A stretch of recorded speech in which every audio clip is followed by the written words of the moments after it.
مولاي صل وسلم دائما ابدا على بسم اللہ الرحمن الرحیم۔ گفتگو چل رہی تھی کہ قبروں پر قبہ بنانا، گنبد بنانا، مزار بنانا جائز ہے کہ نہیں، تو اسی کے حوالے سے میں نے چند باتیں پہلے عرض کی ہیں، چند باتیں اور بھی عرض کر دوں کہ آج مزارات بنانے کا سلسلہ بہت ہی تیز ہو رہا ہے۔ اپنے اپنے خاندان کو آگے بڑھانے کے لیے، لوگوں کے دلوں میں اپنے خاندان بھر کی عظمتیں اور بزرگیاں ڈالنے کے لیے اہل ہیں نہیں، لائق ہیں نہیں، مستحق ہیں نہیں، اور ان کی قبروں ان کا بھی مزار بنایا جاتا ہے۔ بہت ساری مثالیں اس کی موجود ہیں کہ لوگ خاندانی اعتبار سے اپنے اہل خاندان کا مزار تعمیر کرتے ہیں تاکہ قوم کو گمراہ کیا جا سکے اور ان کی آل اولاد کے لیے روزی روٹی کا انتظام ہو سکے، پیٹ پروری، شکم پروری کا انتظام ہو سکے۔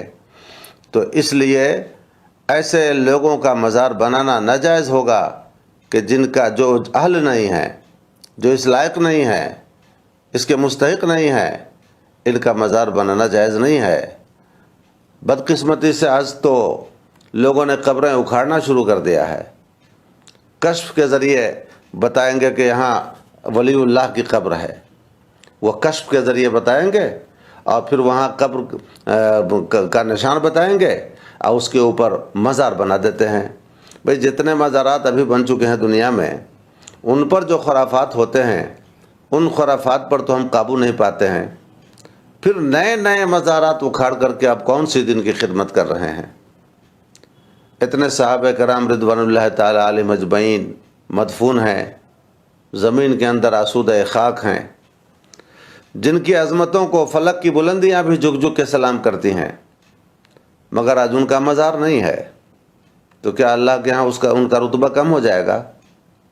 کیا ان کی عظمتیں گھٹ جائیں گی؟ رب تعالیٰ کی بارگاہ میں جو ان کو درجہ محبوبیت اور شان محبوبیت حاصل ہے، کیا وہ شان محبوبیت ختم ہو جائے گی؟ ہرگز ہرگز نہیں ختم ہوگی۔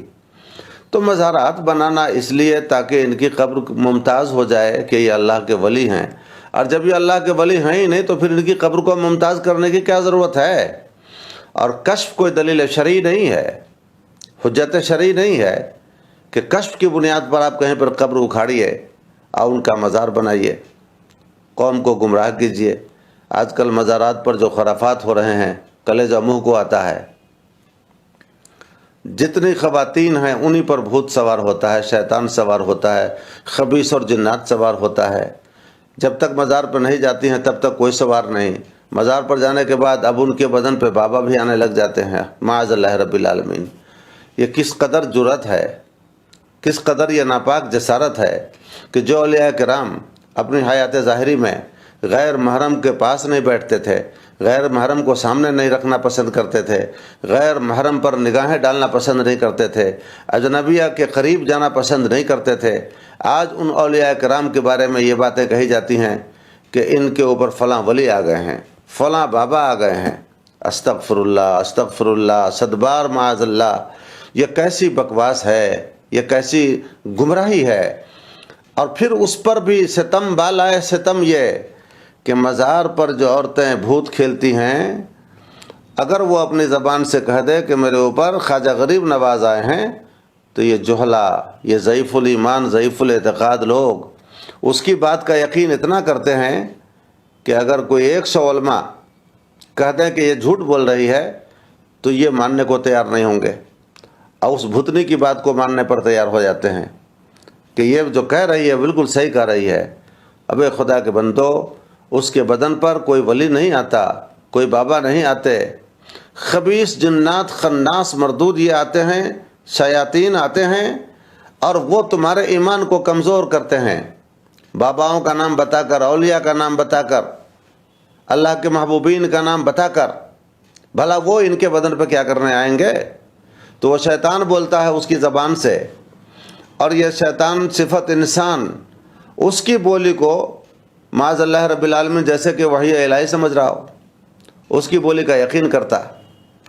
یہاں تک کہ اگر وہ خاتون جس کے اوپر یہ شیطان سوار ہے، اگر وہ کہہ دے کہ تمہارا پڑوسی ہم کو بھیجتا ہے، تمہارے پڑوسی نے اس پر جادو کر دیا ہے، تمہارے فلاں رشتہ دار نے تمہارے فلاں رشتہ دار کو مار دیا ہے، تو یہ ساری باتوں پر یقین کر کے آئیں گے اور اپنے گاؤں میں جھگڑا فساد جنگ و جدال کی نوبت لاتے ہیں، اختلاف کرتے ہیں، پارٹی کرتے ہیں، گاؤں کا اتحاد پارا پارا کرتے ہیں، اپنوں کو اپنوں سے جدا کر دیتے ہیں، رشتہ داریاں ختم کر دیتے ہیں۔